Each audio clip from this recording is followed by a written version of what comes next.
Welcome to People, Places, and Parables, highlighting people and the positive effect they have in our community. Hi, this is Chris, your host for People, Places, and Parables. Yes, my blood type is actually B positive, and I'm very lucky today to have Renee Doble, who is the manager of community impact at the Heart of Maine United Way. Greetings, Renee. How are you doing today? I'm good, Chris. Thanks for having me. Well, I'm glad to have you here. As we were just discussing before we started the interview, this event is coming up October 9th, the volunteer fair at the Hub at United Way 700 Mount Hope Avenue, Suite 101. For organizations like Welcome to Housing Others, it's a dream come true. Because when you can have an event that's specifically inviting people who are interested in volunteering, that's half the battle right there. Could you tell me, is this something that's been done before, or is this something that's fairly new? So this is the first time that we're going to be doing it, but we did talk to the United Way of Midcoast, Maine, and they held one last year, and it was very successful, and they had about 100 attendees. So that's our goal. We want to have 100 people come that are interested in volunteering. And you know what it is, it's kind of like a job fair, except it's for people who are looking for volunteers. That the nonprofits who are looking for volunteers will each have tables and information available to talk to people who are looking for volunteer opportunities. So we hope it's going to be a really fun day where people get to learn a lot and make some new connections and find out, what the opportunities to volunteer are in the community. Because, there's a lot of organizations who actually give their employees time to volunteer and get paid doing it, and they don't know where to go for those volunteer hours. And that's funny because I've noticed that I've been in volunteer management. It was 38 years come July 1st of this year, and as a paid person, and I'm not now. This is all volunteer what I do now, and it's funny how it's almost like the lost and found ads, and I've seen this in the Bangor Daily. There'll be a description of a dog, very specific description of a lost dog, and right below it in the same column is a found dog with the exact same description. And it always baffles me when people say, I've got time, I've got a big heart, I've got a good noggin on my shoulders. What am I going to do to volunteer? And I get a kick out of it because in this area, there's so much community involvement and so many opportunities. Can you give us an idea of the range of different organizations that have signed up to be there? Well, of course, your organization, there's everything from, helping children, helping build things. There's just a lot of different opportunities. And I could pull up the list. That's okay. All right. One of the benefits that we have in this region is the fact that we have Hudson University, we have the University of Maine, we have University College, we have Beale University, and the list goes on. It's incredible. What's the trend that you've seen with your time at the United Way? Are you seeing a lot more young people getting involved? Because obviously it does not hurt your resume. I know that when I first applied to the March of Dimes, I didn't feel like I was qualified, but my wife pointed out the fact because I was a big brother with Big Brothers Big Sisters, that probably got me the interview. And Hamden Academy, I think, was one of the first schools in the area that had a requirement to graduate. You actually had to do something as a volunteer. Yes, it's funny that you mentioned Hamden Academy. This week, actually, we had a large truck full of 11 pallets of diapers and other family stuff delivered. And the Hamden Academy coaches brought us 20 volunteers, and it made unpacking the pallets so easy and putting it into our storage. They formed a line and just passed the boxes back and forth, and we had 11 pallets done in an hour, which was crazy. And they had fun. That's called the Bucket Brigade.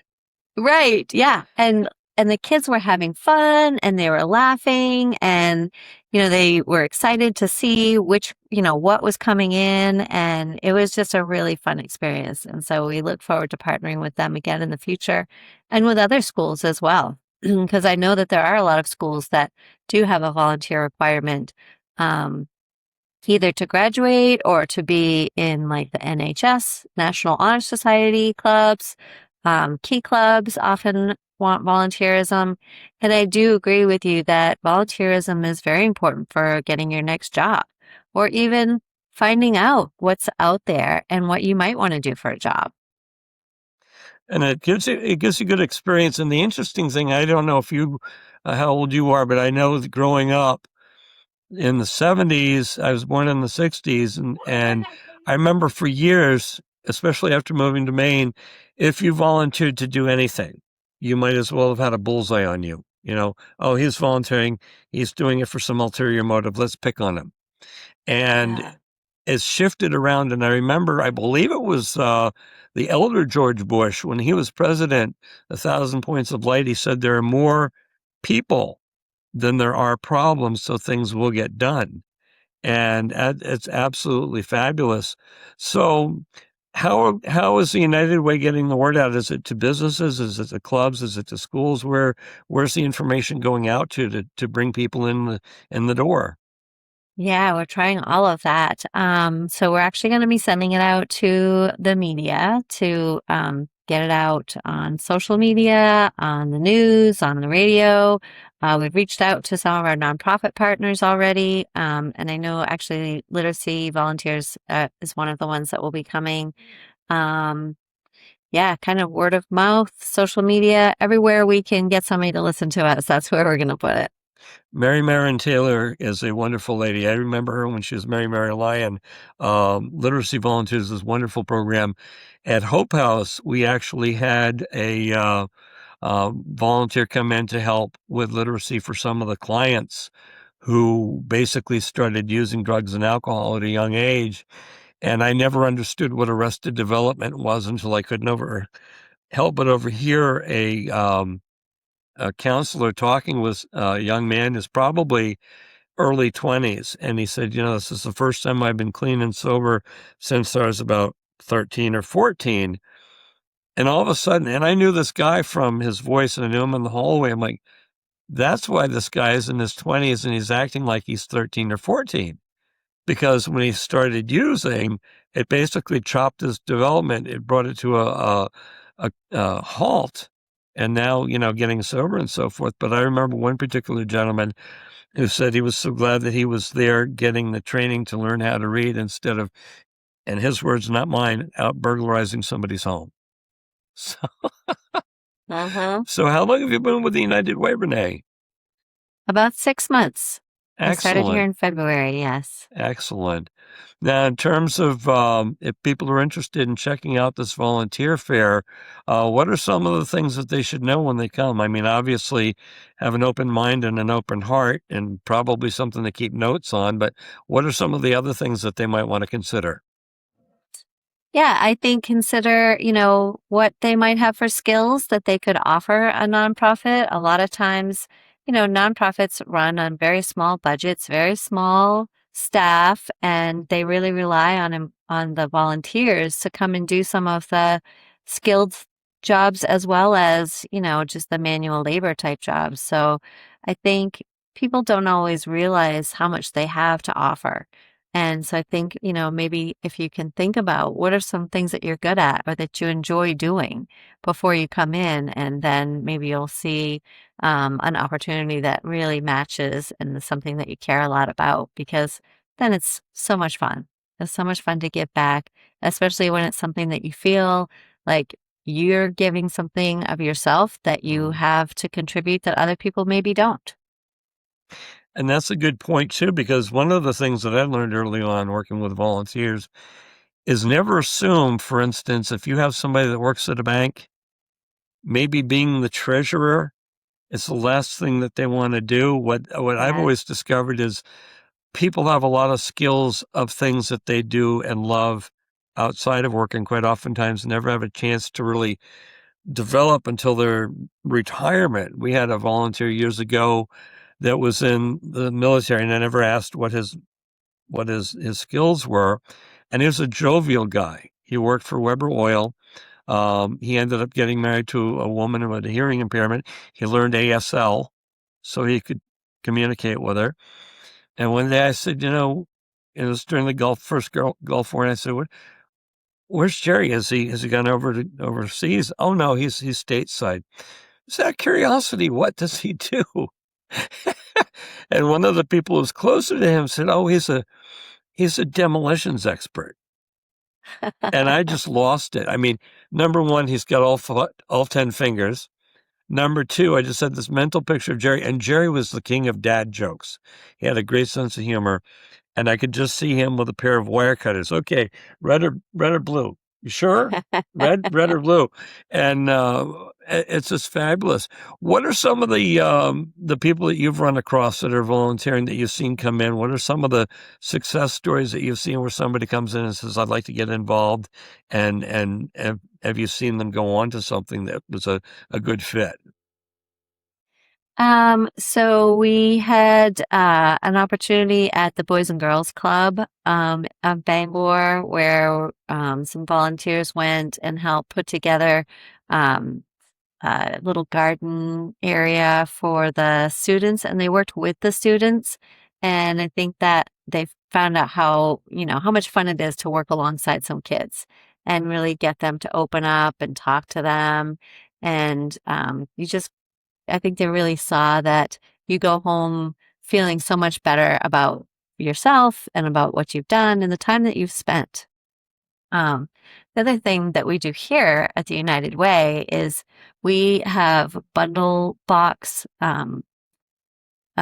production here so these are boxes that go out to providers in 4 of our counties, Piscataquis, Waldo, Washington, and Hancock, and they're baby supplies, so baby toys, baby books, information, and they go out to all the providers so that the new parents get a box 4 times during the first year of the parent's life. Well, we have all of the toys and all of the boxes here at United Way, but we need to have somebody help us make them. And so we have volunteers come in and form kind of like an assembly line and put the boxes together so that we can then deliver them to the providers to give out to the parents. And I've really seen people enjoy that. We've had teams come in and it's kind of a team building. They get to laugh and see what they are and, really work together. And I think it's really fun for them too to see some of the toys and hear some of the stories. So I think that's been a really fun one too. And the camaraderie that comes with it is incredible, because when people work together, preaching to the choir here, it's amazing what happens when people work together and they're constructive. I mean, Yeah. the best part of the news for me is the end of the news when they have a good story, like On the Road with Steve Hartman. I've actually reached out to him with an invitation video, not to do a story per se about Welcome to Housing, but about furniture banks in general, because furniture banks are still a unicorn. People ask what they are. Well, it's like, well, you know what a food pantry is. Okay, same exact concept, except furniture, adaptive equipment, and so forth and so on. And one of the things that I've noticed in the email too is that there are some trainings and webinars. So if you have volunteers that are working with you that would like more skills, that is absolutely fabulous to see. If you give us a little bit of background on that, that would be wonderful. Yeah, we've been doing a few different classes about like learning about finances. A lot of people, when they start working on a board for a nonprofit, don't really know what it is they need to know to be on a board. And so we've done some classes here at the hub where people can learn a little bit more about, what's the financial paperwork look like? What should they know? What are some questions to ask? We've had some classes about leadership. I think we have one coming up actually that's about new managers. So if you're in a new management position, you're not really sure all that you need to know, this is a really good, I think it's a half day class here at the hub. That's Um, wonderful. Yeah, we had one about AI. I mean, we've had a lot of different classes for both for individuals and for people that are working at nonprofits and people who are volunteering at nonprofits. So, yeah, we really try to do a lot here to help everybody in the community. That's wonderful. And I've seen over the years from when I started in '88 as a volunteer manager, how collaboration has really taken the lead because yes, you are looking at competing nonprofits, but when it comes right down to it, the mission, which is generally helping people or pets or the environment, there's no reason you can't work together. And I am fascinated because I haven't been over there. I've been over to that office park before where you folks are, and it's an absolutely beautiful place. Tell me a little bit about the venue, the hub. I keep hearing about the hub. What are we talking about, a large room or what's the venue like over there? It's very large. I think it's about 10,000 square feet. We have 2 floors and several offices. So there's, our employee offices, and there's a boardroom, an event center, and most of the event rooms have the ability to do virtual and hybrid, meetings. So they're pretty smooth that way. Then we have a couple of smaller rooms upstairs, and then there's some other meeting rooms downstairs, as well as a nice little kitchen and a patio that they just finished today, which will be fun. And then we also have some space for nonprofits to rent out to have their office here. So we have Bangor Land Trust and Woodford's and Courageous Steps all have offices here. And so they have their own office, and then they also have access to the bigger rooms if they need them, and the kitchen, and just being able to collaborate and, bump into each other and have a conversation in the hallway. There's a lot of value in that. And just for them to feel supported and feel like, they're not alone. That's wonderful because it's so important. I mean, one of the things that I remember years ago, Barbara Walters had an interview, and I believe the gentleman's name was Vladimir Horowitz. He was a concert pianist. And near the end of the interview, she said, "Do you have anything else you'd like to add?" And he looked at her and he said, and I quote, "I don't understand Americans. You seem to thrive on bad news." I'm like, oh my gosh. It's like the journalism, the two types of journalism years ago when they would compete. And I was a reporter, and I absolutely hated being a reporter when you have 3 minutes at the top of the hour, 2.5 at the bottom of the hour, and all the good positive things. We used to get these great big packages of press releases from the University of Maine. We used to get things from United Way. And until the radio station started doing community service interviews and so forth, we missed out on so many positive things. And like Bush said, there are more people than there are problems. And it's just fabulous to see this type of coordination. Now, the other question I had, are there any programs in place now, for instance, where university or Eastern Maine Community College or any of these secondary education programs, are there any connection there with any of those schools with the United Way? So if somebody wants to learn to get into nonprofit management, I know with the University of Maine, last I knew there weren't. And that's why we enjoy getting volunteers through Professor Katie Swaha. She's among other things, she does technical writing. They did a grant narrative for Narragansett Number One Foundation. We ended up getting a grant for 20 grand. And then this year, my board urged me to apply again, and we did, and we got 10 grand. But a lot of nonprofits I know when I talk to them through Penobscot County Cares, the Maine Reentry Network, Maine Veterans in Need, a lot of times they don't realize all the resources out there, like NESCOM. Mm-hmm. So we actually have we have interns that come in. We have one currently who's going to school at University of Maine, And so she has been a great resource of connecting us to some of the volunteers up at the university. And we have a new intern starting soon, and she's taking classes at Eastern Maine Community College. So I think that's going to be another great way for us to connect with the colleges. We have actually talked to UMaine Cooperative Extension about getting some of our classes like certified through them so that we could do badging. You know how they do some of those badging courses where you take a class and you can build the badges up, and it might count for credit for college, or it might even just, you're proving that you've been able to do a certain skill, and that it's, kind of means something or means more out in the public if you can say, yes, I took this class, I learned this skill, here's the proof, I had to do this test and show that I actually have the skills. And that's kind of what the badges do.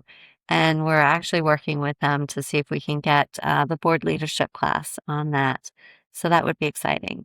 That's wonderful. And I wasn't sure, one of our volunteers, Lisa Maxey, we had a lot of fun putting together a video. At first, she had several pages to read from, and I can tell you right now from my years in radio that, you want to have an outline maybe, or a little punch list or something. You don't want to try to read, for 3 or 4 minutes straight.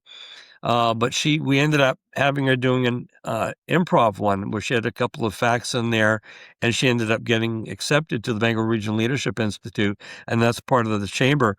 Has the United Way worked with people from BRLI, or is there any connection there at all? Yes. So actually, I'm a graduate of BRLI, as well as several other people that work here at United Way. And I think they're going to host one of their classes here. I know they've been talking about the possibility. But yeah, I think there's at least 3 or 4 people who work here who've been through BRLI. And we do work with them a lot. So That's yeah. good to hear. And I know that they partner up with one nonprofit every year. We're skipping this year because Lisa's on our board. And the last thing we want is a conflict. I'm just so proud of her. She's a Right. great volunteer. What are some of the other connections that United Way has in the community, in addition to clubs, organizations, and businesses? Is there anything new coming down the pike that people might be interested in learning about? I think we've got, always more volunteer opportunities. We've been thinking a lot about other ways that we can incorporate volunteers into some of the work we do so that it's more meaningful for the volunteers, and also gives us more time to do some of the other things behind the scenes that need to be done. We're also working harder to create more opportunities with our partners. So with some of the other nonprofits. So we're partnering with the Boys and Girls Club in September. They're looking for volunteers to help with a pickleball tournament that they're doing. They need some people to grill the food in the background. And so, we're putting that in our newsletter and reaching out to as many people as possible that way. So yeah, I think we're going to try to have some kind of opportunity every month. We've partnered with downtown Bangor to do some decorations and stuff. They did some things this summer. Some of our partners went down and helped them do some of the decorations. And Penobscot Theater Company always has needs. And so we're kind of trying to keep an eye on who could use things, who's got some events coming up that we can help steer some volunteers to. There is a site on our website called Volunteer Me, and we're trying to keep that updated and go through it and make sure everything on there is relevant and up to date, so that that's a useful tool too. That's wonderful. And I think one of our volunteers has signed us up for that. And I just saw the email on that Good. recently. One of the other things that I'd like to share, and I am preaching to the choir with you here, one of the things that I get a kick out of is when you see a club, an organization, or business, people that are working with each other throughout the year, especially businesses. And the only time you get to really let your hair down and do something together is a holiday party. And everyone Mhm. knows some holiday parties have politics, and some holiday parties, somebody might have too much to drink or something like that. That's one of the things that I always try to express to people. If you can come out and participate in an event and raise money, and we've had different groups. We had Karen Comfort contacted us out of the blue, and not only did they do a dress down day for an extended period of months, but they also invited me to speak at their annual meeting. So rather than trying to track down all the caseworkers, they had everybody there at once. Red Door Title, his Red Door Title at Cumberland Place a couple of years ago hosted an Easter event. They had photographs of the Easter Bunny. They had a cookout. They had a couple of Easter egg hunts. It was absolutely great, and it was really well turned out. And I think the secret for anybody out there that's thought about volunteering is there's a joy to it, and they discover so much. And one of the things that I would love to see more of, I went through this when I was working a job, and I went to the Partnerships for Healthy Communities meeting at Rangeley Hall, and we were all brainstorming. And one of the executives of the hospital pointed at me and he said, "You've got a lot of good ideas. Would you like to be on the board?" I had never been asked. And over at Cape Heart and now over near Co Park is over by Together Place, Shaw House, the shelter. I believe it's Wabnaki, Together Place, and Food and Medicine does an event every year now. But there is the magic where there are people that come to those events that have good hearts, good head on their shoulders, but no one's ever said, "Hey, you're really invested in this community." It might be a school thing because you have children, or you might be retired and you'd like to do something social. And, here's a great opportunity to get involved. So I'm planning to promote the daylights out of this volunteer fair, in addition to what we're doing here, to let people know what it's about. Any parting thoughts, or what are some of the things coming up that you want to make sure that people know about between now and say October 9th? Let's see. We do have our extravaganza. Our annual event is coming up. We just checked the calendar, but I think people will be getting notified September 15th. That will Can you be say that? coming Can you up. say that date again? You cut out a little bit. It's the campaign extravaganza, and it's September 15th. It's Thank a you. Tuesday, so that's coming up. And yeah, I think other than that, we'll be gearing up and trying to get as many volunteers and nonprofits together for the volunteer fair. I think it's going to be fun. We have a speaker from Volunteer Maine, Brittany